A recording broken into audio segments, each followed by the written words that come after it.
Markdale when a film crew showed up in their quiet little town. As Kris Bernard found out, the crew managed to document a part of the area's history.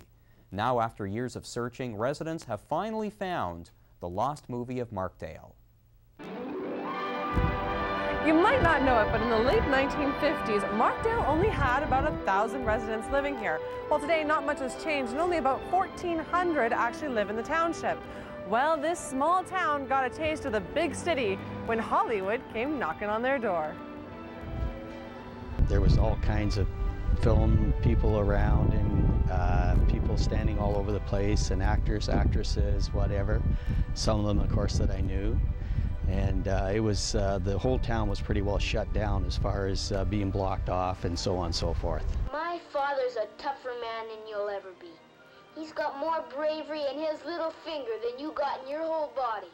I had this habit of riding my bicycle into Markdale to go swimming at the local swimming hole once in a while, and I think that's how I discovered Wolf Dog was being filmed, and at that point it was probably one of the biggest things that had happened in my life so far. The next few days were pretty exciting stuff.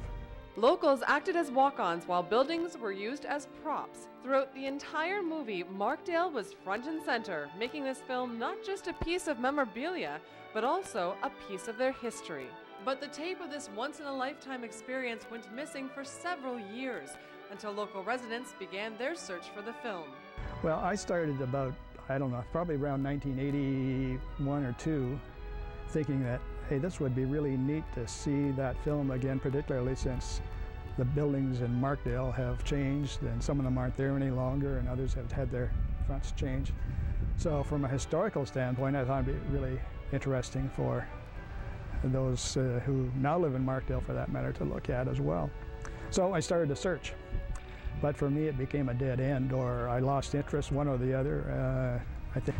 But I maintained the file, so when about a year ago, or a year and a half ago, the subject came up again, I dug out my file and started sharing ideas and thoughts on it and information with Jeff Wilson, and to Jeff's credit, he eventually tracked it down. I kind of got intrigued by it, and then I think it was over 2 years ago, I found out what the movie's name was, and from there I was able to research it, and it became fascinating, all the stories that were coming out about it, and it became a passion.